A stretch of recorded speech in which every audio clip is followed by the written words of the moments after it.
Hello, everyone. Thank you so much for joining us today for our January webinar series. Today, we will be having the presentation Access is Prevention by prevention consultant Khadiza Kubra. A little bit about Khadiza. Khadiza is 25 years old. She grew up in Atlantic City after moving to the United States at the age of 10 from Bangladesh. She was born there where many girls are not encouraged to have a professional career. When she moved to the United States, she worked towards breaking the cultural barrier of her community and pursue higher education. Khadiza completed her bachelor's in biological sciences and a master of public health and epidemiology with an epidemiology concentration from Rutgers, New Brunswick. She is a first-generation college graduate, hoping to inspire other first-generation students to achieve success in education, career, and personal lives. Without further ado, here is Khadiza's presentation of Access is Prevention. Hello, everyone. Today, my presentation is about Access is Prevention, why mental health education saves lives. With the agenda, we're going to start with introduction. We're going to talk about what is mental health literacy.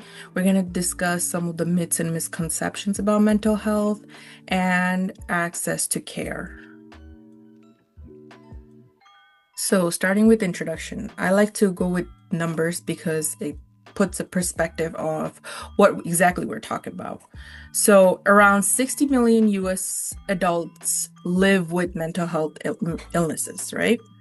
So which makes it about more than 23% of adults. That's around one in 5 people that are living in the United States. That is the only number that's being reported. So we don't really know the true numbers of people that are struggling with mental health illnesses. And some people don't have the right information to be able to advocate for themselves or others. This is where mental health literacy come in. Okay. So mental health literacy, what is it? It's having the ability to learn and understand about mental health. So we're talking about having awareness, advocacy, and knowledge about mental health. And mental health literacy helps people to understand the function of the mind and the body. So how the mind and body can stay healthy. They recognize common mental health conditions like depression and anxiety. People can notice signs and symptoms, recognize like how, people show signs, knowledge of where to seek information. So know where to go and who to ask for mental health support, right? And the last one is how to ask for support and care. So people feeling the confidence in seeking help for themselves or in others. I'm going to show a video about mental health literacy pyramid. So it is kind of a diagram that helps us understand the difference in mental health terms.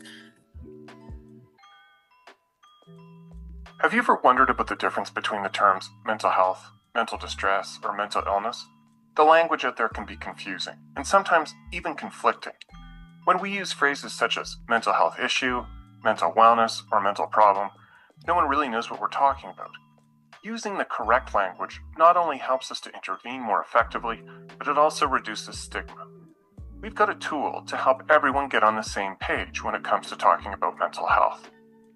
We like to think of it in terms of a pyramid with these 4 different states. Everyone falls somewhere on the pyramid, with more people on the bottom and less at the top. In the bottom category, we have no distress or no problem. Everything's going fine, and we're generally enjoying ourselves. We may be spending time with friends, attending school, or even sleeping. One level up, we have mental distress. Mental distress refers to the everyday problems that we encounter.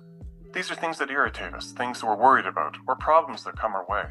For example, we might have an upcoming presentation to give, or we may have had conflict with a friend or had a flat tire. When this happens, our brain sends us a signal. It's called the stress response. Our stress response is the basis of resilience and adaptation.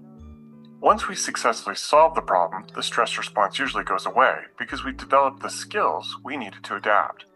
We don't want to go out of our way and protect ourselves from these normal stressors of everyday life, because problem solving through these stressors is how we ultimately develop resiliency and the capacity to become successful adults.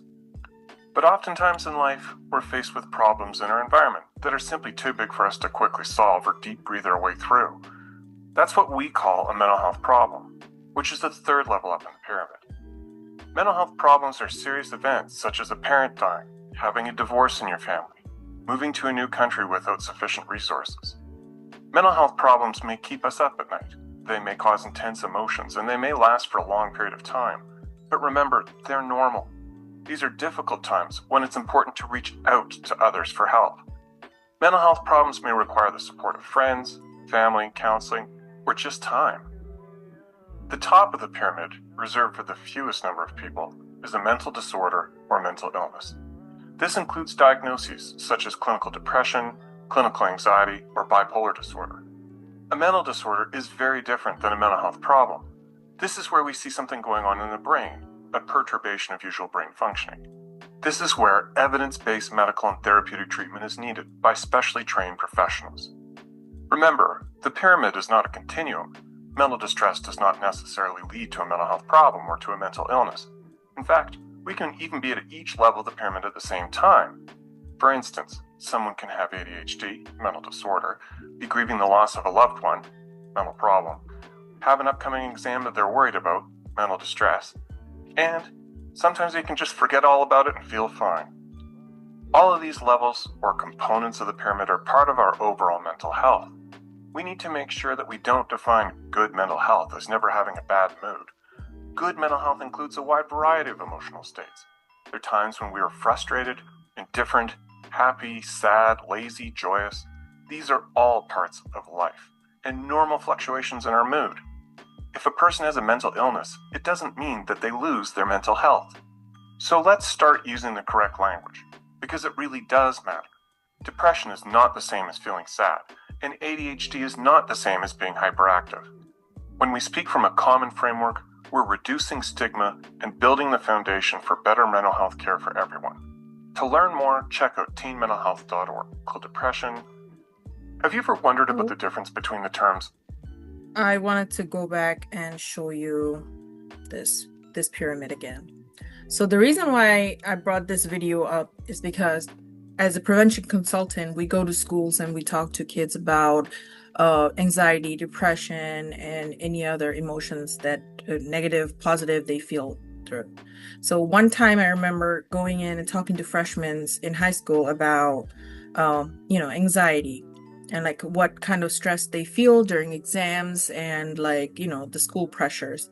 And because they didn't understand, they thought we were diagnosing them. So you're like, one person literally told me, so like I just got diagnosed with anxiety. I'm like, so that's when I had to like put a break on it and tell them like, hey, we're not here to diagnose you. We're just talking about different emotions that you may feel.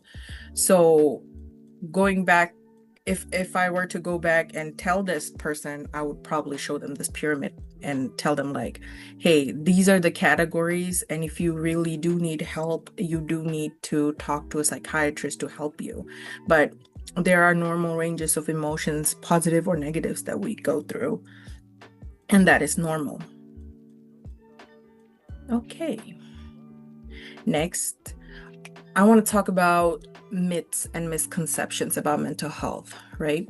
One of the main one I heard and I've seen throughout is mental health issues are a sign of weakness, right?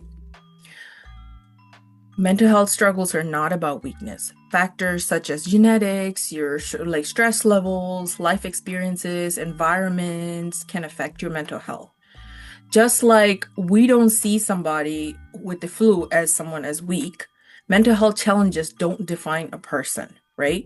Asking for help, showing vulnerability is not for weakness. It's not shown as a weakness. It's shown as strength.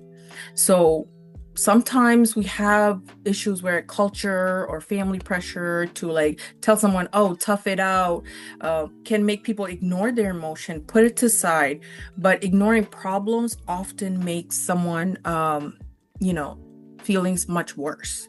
So seeking help is a strong step forward toward healing. Second one I want to talk about is you are choosing to be depressed. So people might have this idea of like you get to choose how you feel. Mental health issues are not about being lazy, weak, or choosing to feel depressed. Many people need help to feel better, right? People who are struggling with depression and anxiety don't choose to feel that way, right? I've been personally told not to overthink because that kind of makes me anxious. But like, this is not the way to help somebody when they're overthinking, right? Seeking professional help at some time of need can help you give you the tools you need to support yourself, help yourself in times of need. The last one I want to talk about is seeking help always means taking medication. So mental health treatments depend on individuals, and it doesn't always mean you're going to take medications if you go to the psychiatrist, right? Medication can be beneficial for some people. However, therapy, lifestyle changes, and mindfulness are also important. I want to reiterate saying mental health treatments are not one size fits all model.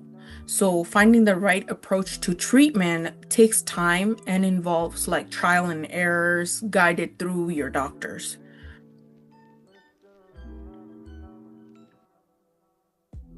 Next is access. How do people access mental health information, right? One of the main ways is online or using digital platforms. So people can access information through online no matter where they are. So digital platforms, they provide privacy, encourage users to seek support without the fear of stigma. Another one would be educational institutions. Schools, universities, they help students to recognize certain signs and normalize conversations about mental health. They encourage help-seeking behavior. And I like to feel proud that NJ4S, me being part of NJ4S, we do that in the school districts, in the school system in Union County, right? We go in and we talk about anything related to mental health just to get this conversation started, just so that somebody can see the signs so they can help themselves or others that they see around them. Oh, did I go back? Okay, sorry. All right, the next one is community and public health approach. So community centers, like we have through Prevention Links, I've been going to like Elizabeth Port Community Center, Bayway, FSC. So these are a lot of different community centers. They often offer programs to promote mental well-being, right?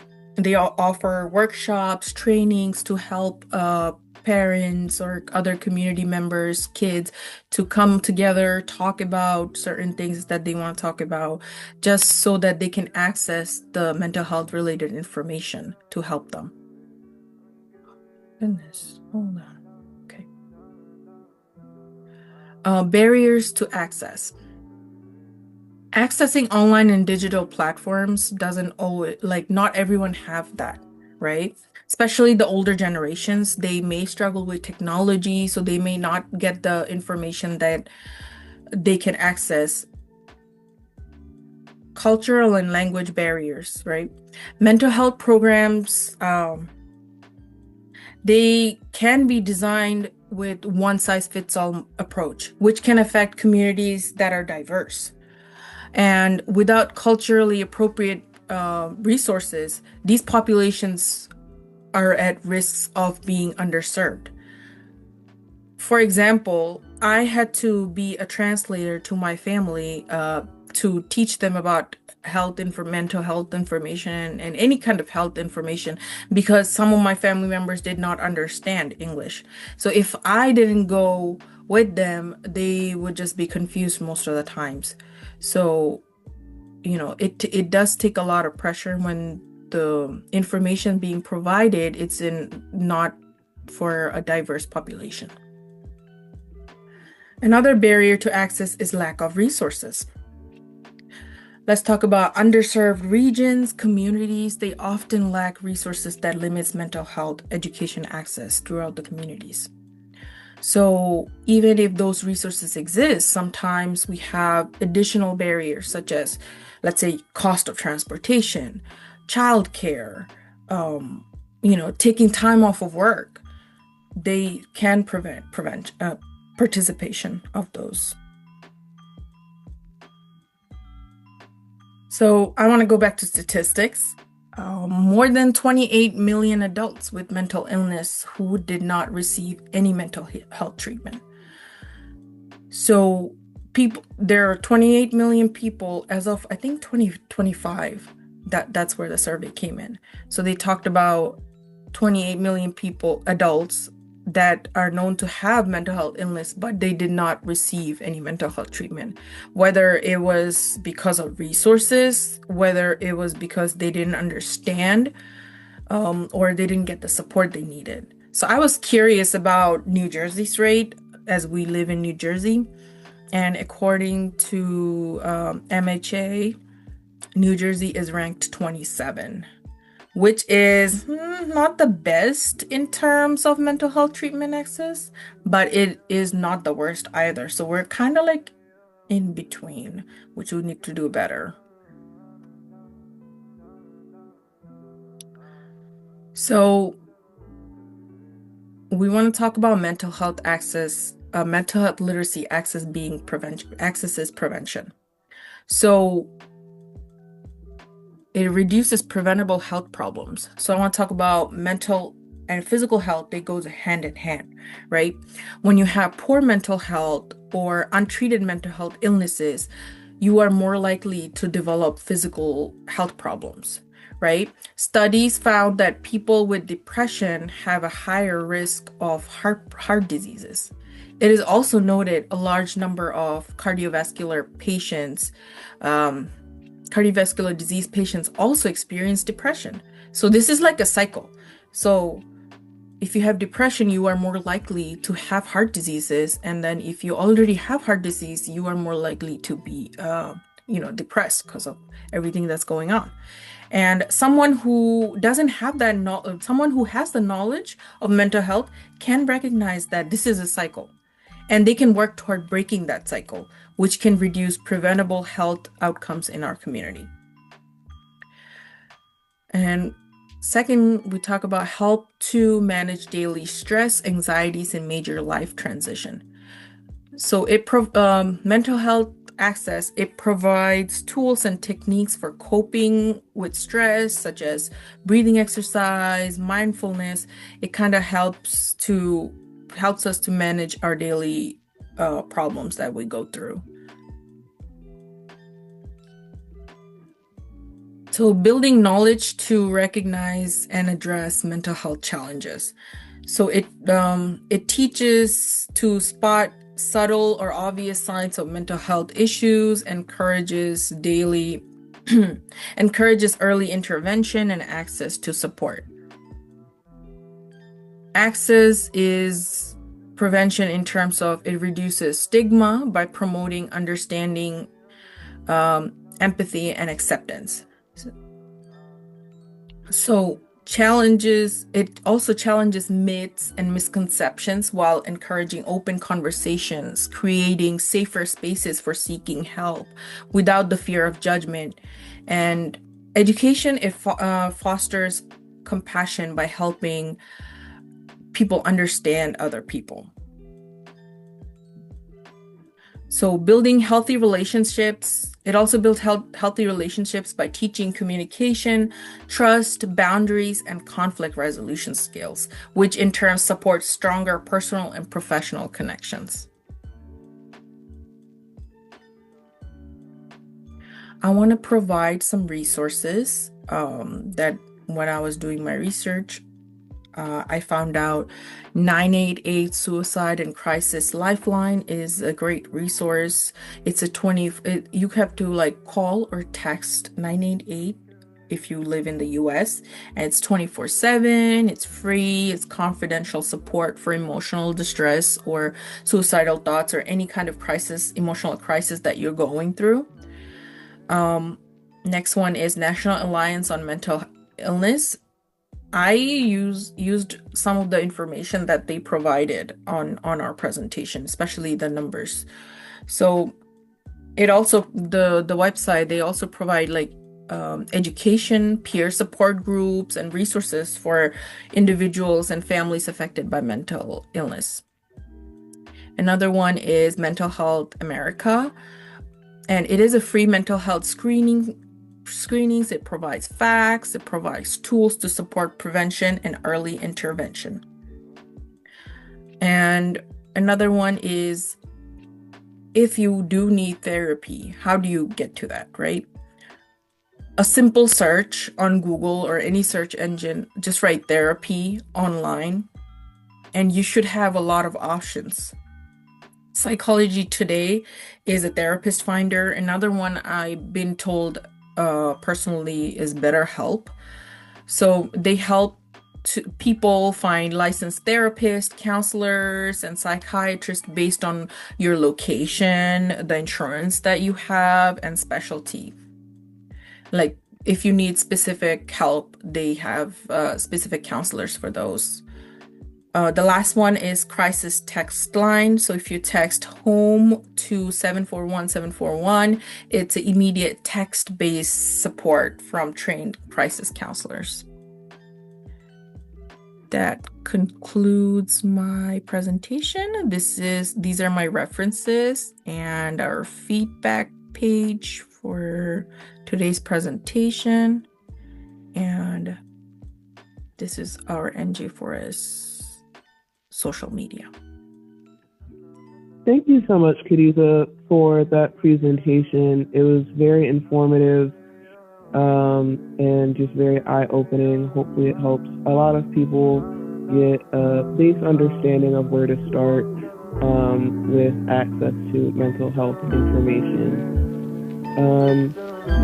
For other webinar presentations, you can find them on the Prevention Links YouTube page.